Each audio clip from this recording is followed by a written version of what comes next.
रामकृष्ण हरी मंडळी, आषाढी एकादशी निमित्त तुम्हा सर्वांना मनपूर्वक शुभेच्छा. तमाम वारकरी भक्तांना माझा मनापासून नमस्कार. विठुरायाची कृपा तुमच्या घरावर सदैव राहो. आषाढी एकादशी म्हटलं की उपवासाची प्रत्येक घरात लगबग सुरू असते आणि उपवास म्हटलं की सर्वात आधी आठवते ती मस्त दाणेदार मोकळी अशी साबुदाणा खिचडी. आज मी तुम्हाला माझ्या घरच्या पद्धतीने साबुदाणा खिचडी कशी बनवते ते दाखवणार आहे. एकदम परफेक्ट उपवासाची साबुदाणा खिचडी तुम्हीही अशीच बनवता का? काही पदार्थ इतके सोपे असतात ना आणि विनाकारण आपण त्याला अवघड करून ठेवलेलं असतं की बसच. आता ही साबुदाणा खिचडीच बघा ना. मी तुम्हाला इतक्या सोप्या पद्धतीने सांगितली आहे ना की तुम्हाला बनवणं खूप म्हणजे खूप सोपी जाईल. म्हणजे कशी तुमची साबुदाणा खिचडी खूप कडक होत असेल, चिवट होत असेल, चिकट होत असेल तर आजची पूर्ण रेसिपी व्यवस्थित पहा. अजिबात कडक चिकट न होणारी साबुदाणा खिचडी तुम्हाला इथेच पाहायला भेटेल आणि अगदी परफेक्ट, प्रचंड सोपी वाटणारी. सर्वात आधी साबुदाणा खिचडीसाठी साबुदाणा कसा भिजवायचा. घरातील आमटीची वाटी असते ना त्या वाटीने 2 वाटी साबुदाणा मी घेतलेला आहे. आधी साबुदाणा ना खिचडीसाठी किंवा साबुदाणा वड्यासाठी स्वच्छ धुवून घ्यायचा. साबुदाण्यावरचा जो पांढरा थर असतो ना, पीठ असतं ते पूर्णपणे निघून जातं. अशा पद्धतीने 2 पाण्याने मी साबुदाणा स्वच्छ धुवून घेतला आहे. पूर्ण पांढरं पाणी काढून टाकलं आहे त्याच्यातलं. त्या पांढऱ्या थरामुळे ही साबुदाणा खिचडी आपली चिकट होऊ शकते. साबुदाणा बुडवून वरती 1 इंच पाणी होईल एवढं ठेवलेलं आहे यामध्ये. साबुदाणा मी आदल्या दिवशी रात्री भिजत घातला होता. सकाळी उठून बघू शकता तुम्ही साबुदाणा दुप्पट फुलला आहे अगदी. 2 वाटी साबुदाणा होता तर तो 4 वाटी झालेला आहे. त्याचबरोबर तो मऊ लुसलुशीत साबुदाणा टम्म फुलला आहे, पण त्यामध्ये पाण्याचा जरा सुद्धा अंश राहिला देखील नाही. 10 तासही तुम्ही साबुदाणा भिजवू शकता, पण त्यामध्ये पाण्याचा जरा सुद्धा अंश नकोय. पूर्ण व्यवस्थित कोरडा झालेला पाहिजे, म्हणजे कशी आपली साबुदाणा खिचडी अजिबात चिकट वगैरे होत नाही. असा रिकामा करून घेतला आहे साबुदाणा पूर्णपणे. एक मोठ्या आकाराचा बटाटा घेतला, वरील साल काढलेला आहे आणि असं पाण्यामध्ये चिरून ठेवलेला आहे. पातळ असा बटाटा चिरून घेतलेला आहे लांब साईजमध्ये. इथे मी 4 तिखटवाल्या मिरच्या घेतलेल्या आहेत आणि लांब अशा उभ्या चिरून घेतलेल्या आहेत मध्ये कट मारून. लगेचच कढईमध्ये 3 पळी तेल घातलं. तेल घातल्यानंतर छान असं तापल्यानंतर त्यामध्ये 1 चमचा होईल एवढं जिरं घातलेलं आहे.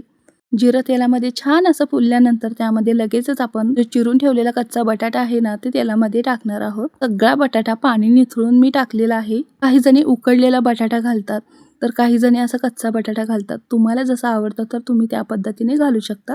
पण अशा पद्धतीने तेलामध्ये कच्चा बटाटा परतून घेतला ना की खिचडीची चव अप्रतिम होते. बटाटा शिजायला अजिबात वेळ लागत नाही. 1 मिनिटात छान असा परतला की बटाटा लगेचच आपला शिजतो, कारण त्याचे पातळ असे पीस आपण करून घेतलेले आहेत.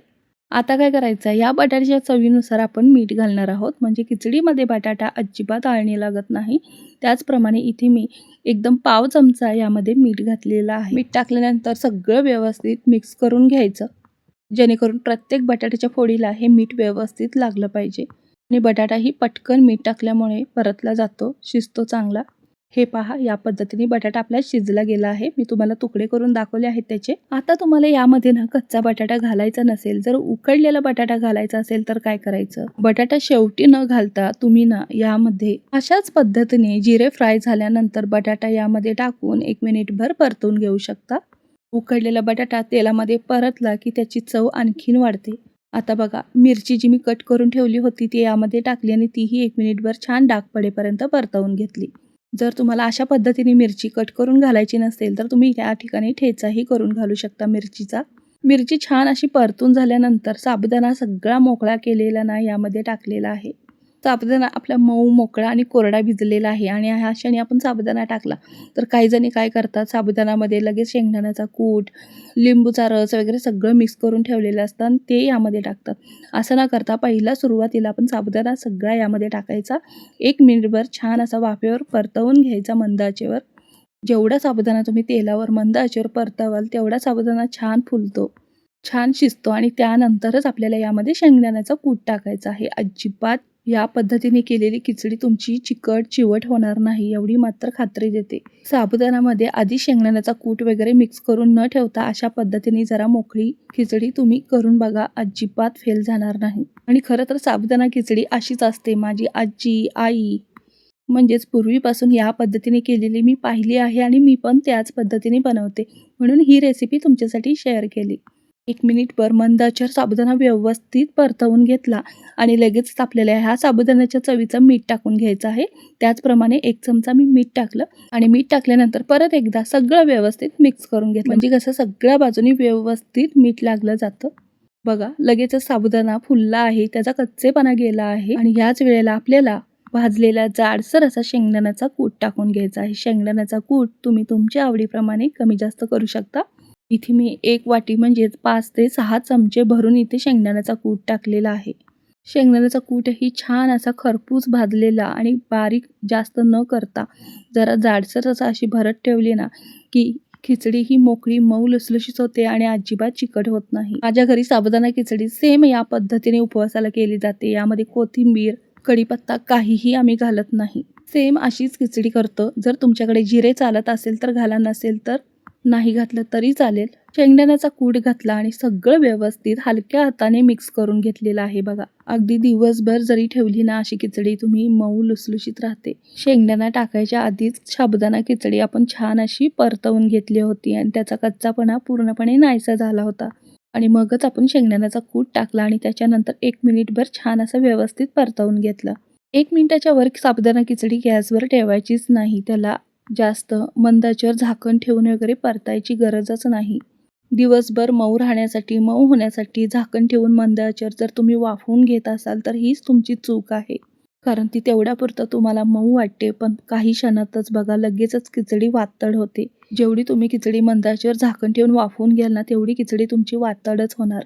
जेवढी तुम्ही ह्या पद्धतीने सेम असं 1 मिनिटभर छान असं वाफेवर हलक्या हाताने परतवून घ्याल ना तेवढी खिचडी तुमची मऊ होणार.